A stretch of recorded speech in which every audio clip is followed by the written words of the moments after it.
Hi, this is my first video. It's a random Saturday noon. I just finished practicing my guitar here, and I just thought that I wanted to record something and practice my accent.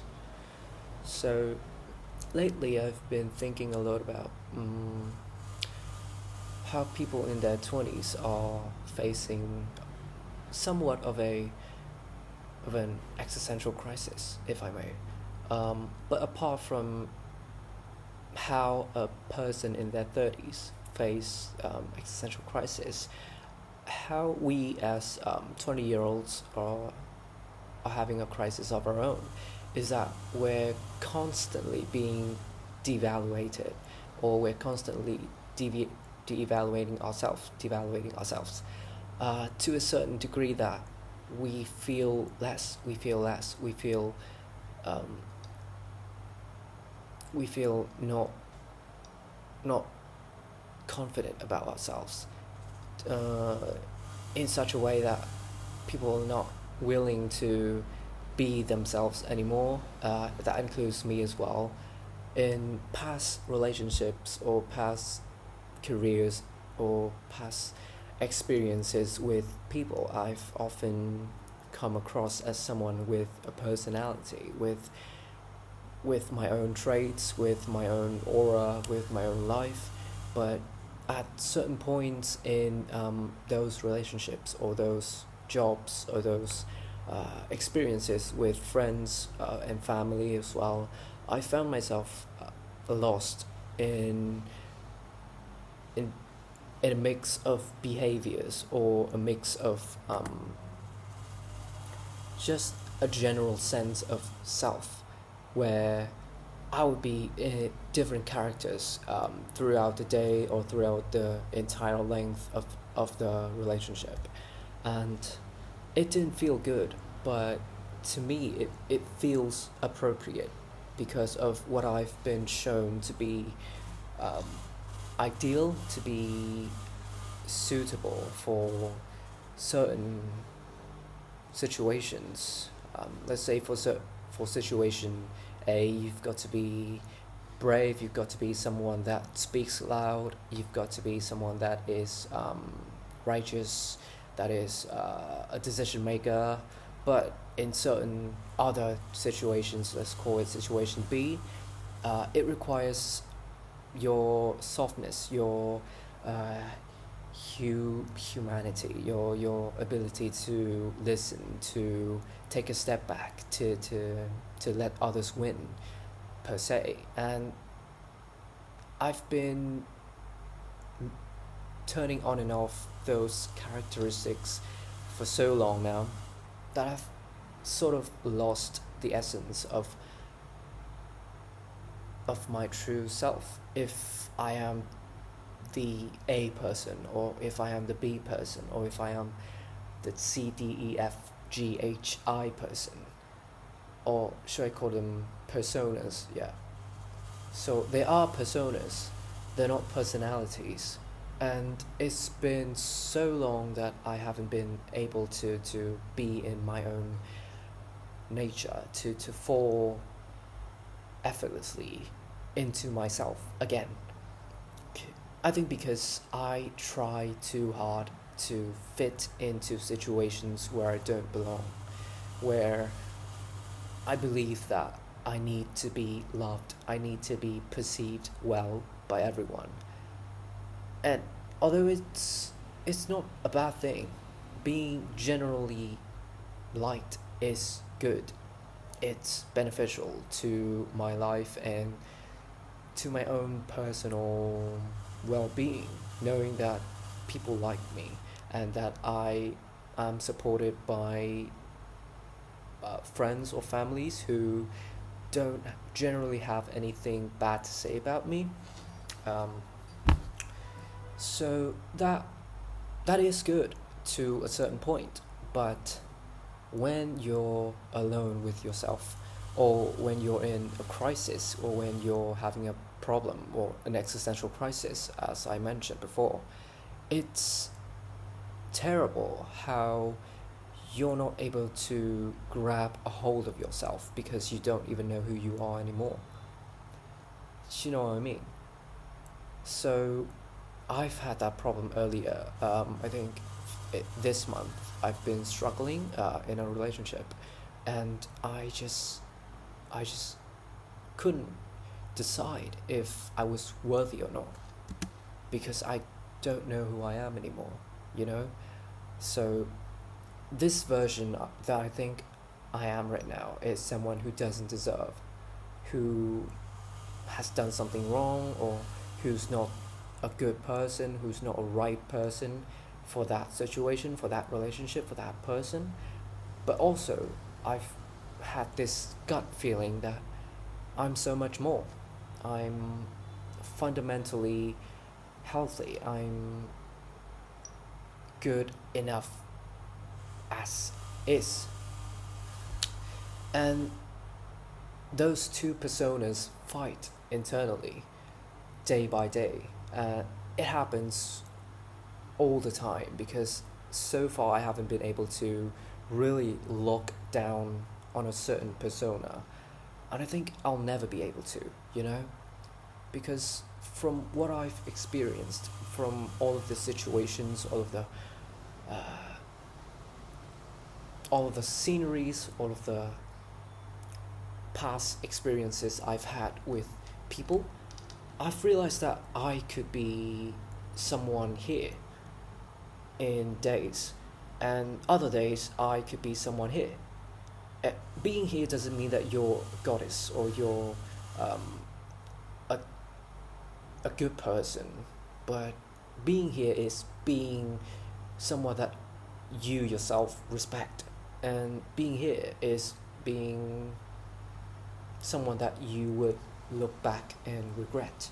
And I regret a lot of my past decisions, of my past behaviors, or my past personas that I show to people, to close people that I don't know, I may have pushed away, or I may have failed them.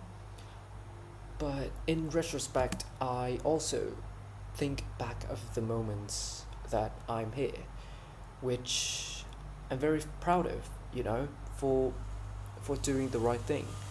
Not for being myself, but for doing the thing that 10 years from now, when everything is hysterical to look back on, I wouldn't be saying that, you know, I wish I had done it another way, because there is no other way. I've tried to resolve everything the best I can. And yeah, I think that's how I would try to get a grasp of who I am, because at the end of the day, we're all not very clear on who we are as a person.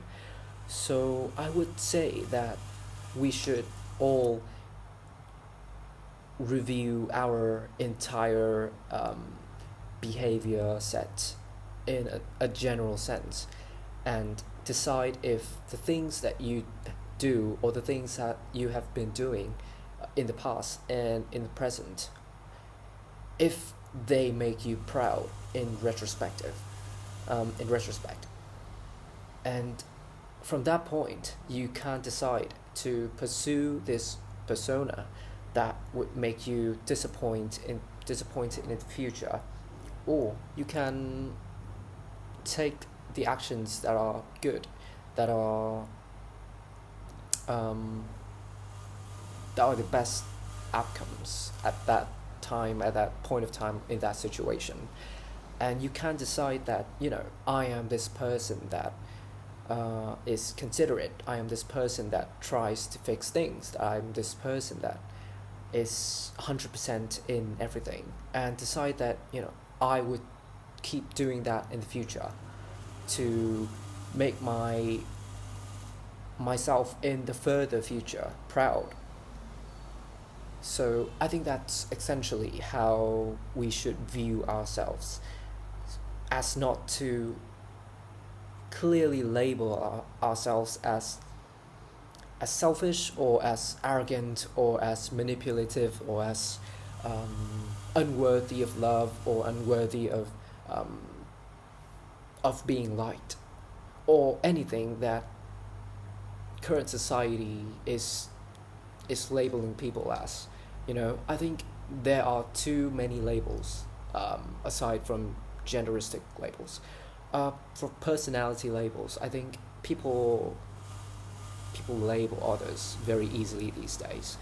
That leads to us easily labeling ourselves as well, and it's not good for us ourselves, but it's also a bad way to move forward.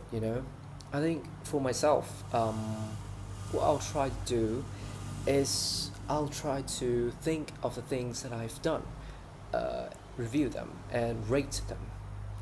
So I would try to replicate the things that I do well. I would try to replicate the things that makes me proud of myself, and not trying to label them. Like, if a situation happens and I try my best to fix it, although may have done something bad along the way as well, I wouldn't label it as myself being a terrible person, but only as I've tried the best I can in my best abilities, in the best I can do at that time. And I'll always try the best I can. And I think that sets a good foundation for the future, for my own sake, for my character development or something. So yeah, don't I think don't label yourself. Don't be ashamed of what you do, but do have a little shame in the bad things you've done previously, so as to choose more wisely of the next steps in your life, in your situations, in your relationships, in your career choices, or just life choices in general. So yeah, I think it all should be based on what you've chose in the past, and how they made you feel at the moment. If you're content, if you're happy with how you did things in the past, and looking at it from an objective point of view, you don't have any regrets, then it's obviously okay for you to keep doing what you do without caring about any other people's perspective, because they don't live your life, they don't view it as you do. And once you've had an internal revision of your past, of your traits, of your behaviors, and you still find them to perfectly align with who you want to be and who your moral values represent, then feel free to do it for the rest of your life, because you will never be a good person in everybody's eyes. And take it from me, because I've tried to be one. I've tried to be an ideal a model in people's lives. I've tried to abuse the halo effect so many times that I sort of resent myself for that, and I couldn't be proud of my achievements. I couldn't be proud of my strengths, and I'll always be a little shy, a little hesitant to own it, to own something. Like, if I'm good at football, and someone says that, yo, you're so good at football, then I'll just move it along, and I'll never say, thank you, yeah, I tried a lot, but I would never see myself as so, because I don't know, I'm just so lost in trying to be more than that, you know, rather than just be as is. And that's bad, that's very bad. But but I try to improve every day. Uh, and I think one of the ways that we can perfectly review or internalize our behaviors, our feelings, is through journaling. It's obviously through journaling, whether you're journaling with a pen and paper or um, videos, uh, just voice recordings, everything is fine, or just talking to a friend, talking to yourself, or just sit alone by yourself and think of what you've done. Think of how they might have affect your image. Think of how it reflects you to your future self.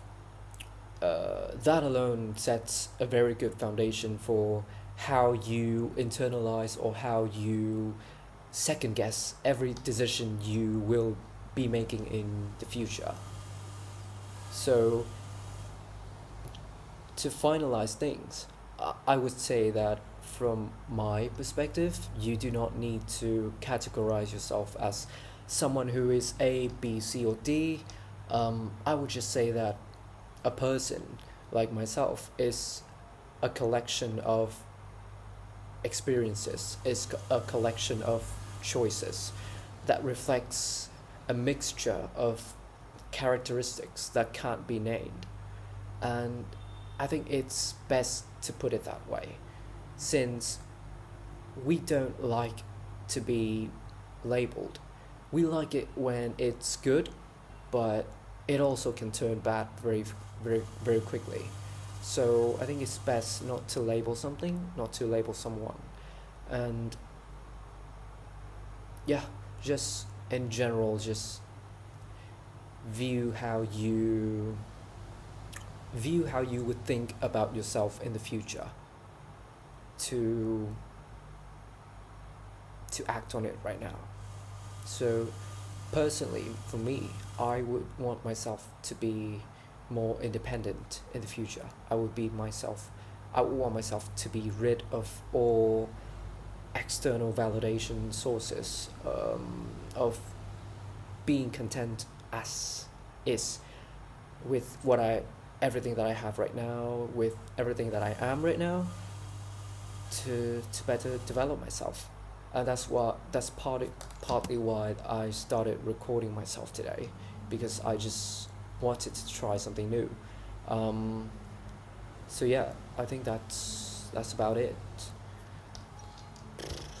Life's pretty complicated, and I'm young, so let's not kill ourselves before death comes.